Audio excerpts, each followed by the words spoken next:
Hello and welcome to AutoX. You join us at the Buddh International Circuit and we have got two of the best entry-level sport bikes in India. Now with me is the BMW G310 RR, a rehashed version of the TVS Apache RR 310, and with Karan. I have the second generation KTM RC 390 with me. This is not a rehash version of the previous RC 390. It gets a whole new look, lots of new electronics, and of course a racy new paint scheme.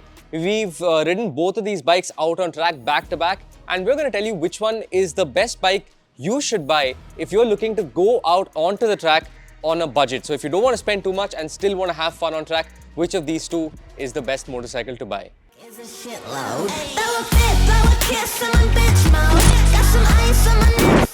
For benchmarking the RC390 and the G310RR, we rode them on the short loop of the Buddh International Circuit, which is a tight technical section of the track. Also, to get a proper marker for the difference in performance, Simran, who is a professional racer, set the lap times on each motorcycle. So let's start first, before we get into the technical bits, let's start by talking about the looks of the KTM RC 390.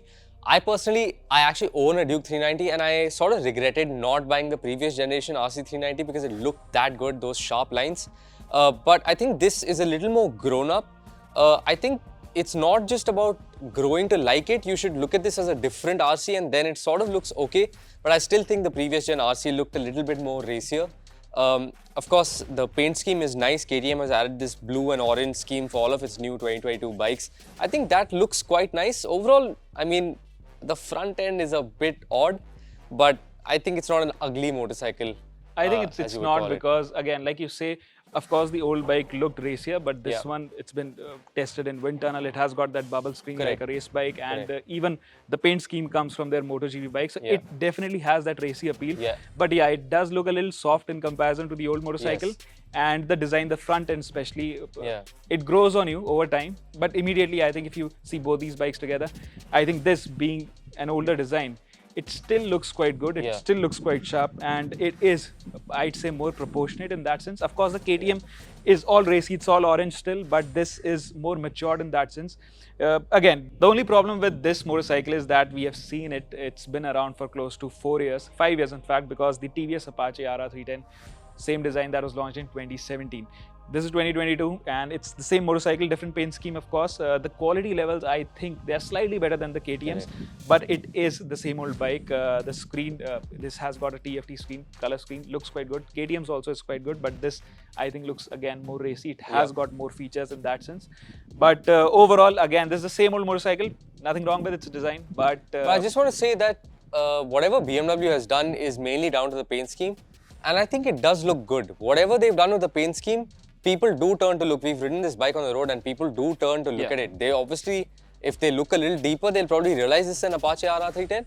But that's not to say that it looks bad. It's not the it's not a bad looking motorcycle. It's a great looking motorcycle. That's what, it's just that TVS has launched the motorcycle before. So everyone thinks that this is a repainted TVS, like I said in the beginning.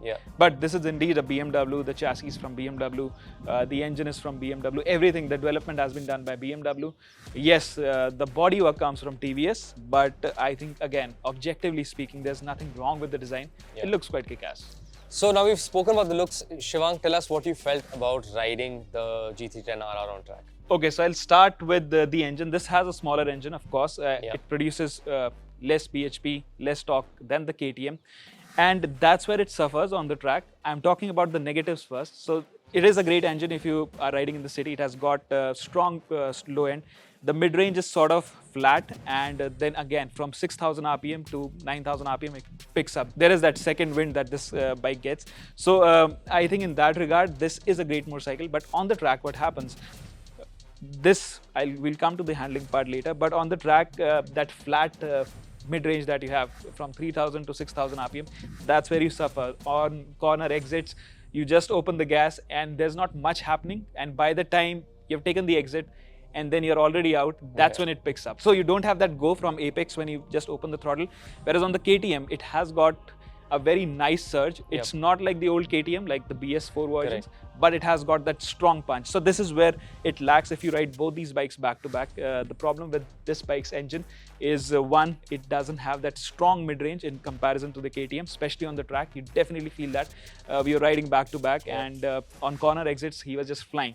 So I was trying to catch him, but by the time the power comes on, there's other corner, right? So you have to brake again, downshift, and even the gearing on this thing, it felt a little off for the track because BIC is a power circuit, so you're going at really high speeds. So mid corner, you're out of gear in this motorcycle. It is a little short, but on the KTM, it's again very well judged. It also comes with a quick shifter. So KTM overall, in terms of the drivetrain, I think the KTM has an upper hand, definitely. There is again nothing wrong with this motorcycle. It has got great throttle response. It has got ride-by-wire throttle. It has got those 4 modes.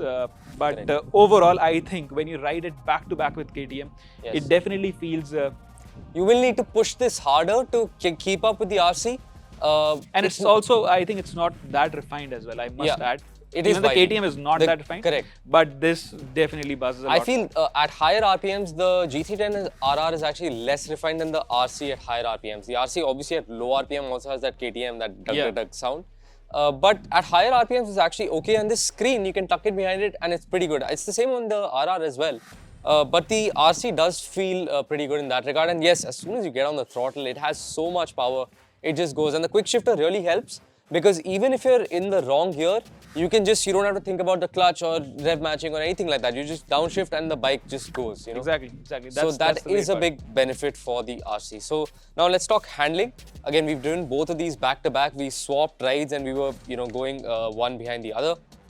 I felt the RC is a little less eager to turn in. The G310 RR definitely felt more eager to turn in. It is much sharper in handling. In that switch over the S-bends, the G310 RR was absolutely brilliant. At that switchover point, it's stable. It turns direction very quickly.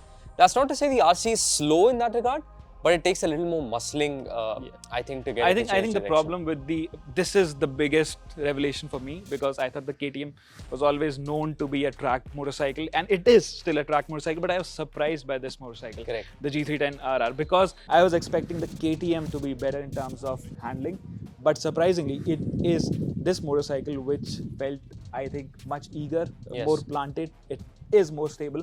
The mid-corner stability on this thing is phenomenal. The corner speed that you can carry, it's again more than that because we are riding back to back and I was chasing him. So I can see on a corner, this guy, I'm really close to him, but again, like I said in the beginning, corner exit, that thing has got a lot more power, so it just goes. It's like a rocket ship because that thing leaves this one eating its dust. So in that regard, of course, it definitely is a better bike in terms of performance, but the stability this has, the turn-in is quicker, it has got a sharper geometry as well. It can lean harder as well, and I think that's down to the tires, which is surprising because the tires on this motorcycle, it has got Michelin tires as opposed to the RR310, the TVS Apache RR310 that gets the superior Road 5 Michelins. This got the Pilot Street Radial, which is not that great, but somehow it definitely felt better than KTM's Metzeler's. Now these Metzeler's are not that great, they are not W rated as opposed to the old KTM's. So these tires, they are not suited on this motorcycle. You don't get the sort of feedback you want. Even the grip levels are not that great. And same, the stability, the corner stability, the edge grip, I think this has better edge grip in that regard. And even if you check the lap times, the difference between these two bikes on the short loop of the BIC is just 2 seconds. This did it in 1:12 and this was 1:14. Now the lap times are done by Simran, who is a professional racer, and he said the same thing. He said the BMW felt more stable, the tires were better, and the KTM had better brakes, more power, but it's not that great around corners. Now what I think has happened here is that KTM has softened this motorcycle. So the suspension, it never feels settled. It doesn't load up. When you brake really hard, it's still bobbing around. So during corner entries, if you're hard on the brakes, which it has got great brakes, right? But the suspension is not keeping up. And you always second guess on the RC whether you can carry that much speed versus on the RR, it comes very naturally. True. I feel you can, of course, the brakes are great. You can brake much later. But again, you're second guessing on the corner entry whether you can carry that much speed, even though the bike can carry it. We're not, we've never had an issue where it's not in isolation, it's a great motorcycle. That's what I'm saying, because the BMW, we didn't expect it to be that sharp and that stable. especially that switchover that you were talking about. Yeah. This is between corner 8 and 9. So you have a very fast right-hander and then you switch it to the left side. So on that part, this bike just quickly changes direction. It's very stable. But the KTM, the suspension is still not settled in the sense by the time you're turning in. So it doesn't allow you to quickly change direction. Of course it goes, it's not that it's a lousy handler. But you have to muscle it into that direction. You have to muscle it and you again have to second guess it because it's not that quick in terms of direction change. So for me, that was the biggest highlight for me because these bikes we did a lot of sessions back to back. Once he was riding the motorcycle, then I was chasing him. Then again, we kept on switching the motorcycle so that we have a better feel of everything that was happening with these motorcycles. And the most important thing with this motorcycle, now of course the G310 RR is a great motorcycle overall, but the TVS Apache RR 310, I think that is probably the best and one even to buy. better, and even better track bike because it comes with adjustable suspension, right? It has got better tires. So if you get the BTO, you also get the rear set foot pegs. Yeah, exactly. We forgot that because the KTM feels racier in that respect. But the BMW, the foot pegs are sort of neutrally positioned, so you run out of clearance quickly as compared to the KTM. On the RC, But yeah, the BTO pack sorts that out as well. So I think overall, as a track bike, the BTO is the same price as this motorcycle, including the suspension change. And I think that is a great motorcycle. But between these two motorcycles, for me, I'd say this is a better track bike, but I do miss that power. I think the engine, it's been a while, it's 5 years now. They need to come up with a new engine with more power probably. KTM is going to launch a twin cylinder engine on this motorcycle. It's going to be 490. So they are going to raise the game even further. But the BMW, this engine, this definitely needs an upgrade. It needs more power, it needs more punch. Nothing wrong with it in isolation again, but the KTM has got a lot more power. So for me, overall, if I have to sum it up, I'd say the KTM has got better brakes, more power. More electronics. More electronics, of course. The quick shifter it has, even traction control it has. They're great. It also has that Supermoto ABS, so you can slide if you want, if you're a professional like that. But on this thing, you virtually get nothing. There's no quick shifter. It's just got a ride-by-wire throttle. And the brakes are great, but not as great or as strong the KTM, as the KTMs. The feedback is not that great. So tires also, I think these tires are better than the Metzeler's, but you can do even better with Road 5 Michelin's. So for me, handling, stability, and even in terms of how forgiving a motorcycle is, I think this is a better motorcycle. Exactly. So the thing is, you can get out on the G310 and of course the TVS and go straight onto a fairly good pace. On the KTM, you have to sort of ride it a little bit more and then you can find the pace. But aside from that, of course, these two motorcycles are great.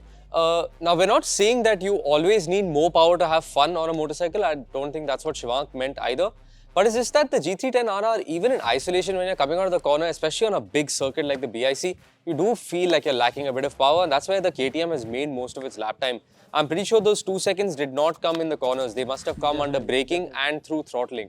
100%. So, yes, so the summary of this video is that if you want a nice, approachable, affordable motorcycle that you can take to the track, get yourself a TVS Apache RR 310 BTO. And overall, of course, all these bikes are great track bikes as well. The KTM, where it misses out on, it's a great motorcycle, but in global markets, it comes with adjustable suspension. That's not offered in India, and I think that is a big miss if KTM wants to sell this motorcycle to and that would give it the handling that it's sort of missing exactly, out and it needs that suspension because right now the suspension is for, I think it's tuned for road usage more. It's for general usage. It's not an outright track motorcycle how the old RC 390 used to be. So this is missing on that front, and that can be fixed with adjustable suspension because the chassis, the geometry, the way this bike goes, the handling, everything is absolutely even perfect. Just the way you sit on the motorcycle, you feel like going fast. It feels like a mini sports bike. Like it has got all the big bike elements. Same, the electronics, traction control. So it feels more sophisticated in that front. But my problem is it is missing those key elements like the suspension and the tires. And it's not that it's a cheap motorcycle. It's 3.2 nearly, 3.2 lakh showroom. And this is 2.8 85X showroom. So there is that difference, but it gives you a lot more equipment. Yeah, but the suspension, if I have to ride on the track, I'd probably be looking for that adjustable suspension, which is only available with the TVS. The KTM, they said during the launch that they will launch that optional kit, the suspension, later on, but then that's going to jack up the prices even more. So you're looking at close to 3.5 on this motorcycle if you're going to change the tires and that thing, and that makes it a lot more expensive, especially than the Apache RR 310. So if you are a new rider, I'd suggest the RR 310 PTO is your bike. Even this motorcycle, the base setup is perfect. But then I hope BMW also offers adjustable suspension for that, because if you want that brand value of BMW, nothing like it, right? So I think I'd probably want this with adjustable suspension instead of the RR 310, because I like BMW as a brand. It has got more pull. So every motorcycle is missing something or the other, but if you have to pick one motorcycle, I think it's going to be TVS Apache RR. I agree. Right? For pricing, for equipment, for everything that's on offer. This is again a different version of the same motorcycle. If BMW offers adjustable suspension, I'm ready to pay that 20k extra for the badge or the ownership value. But it needs to have those tires and the suspension. So thank you for watching AutoX. This was our review of these two bikes, the KTM RC 390 and of course the BMW G310 RR. Which one is your favorite bike? Do let us know in the comments below. And whether you agree with us or don't agree with us on our verdict, do let us know in the comments below. Subscribe to the AutoX YouTube channel because we're going to be doing a lot more track tests as well. So stay tuned for those videos to come.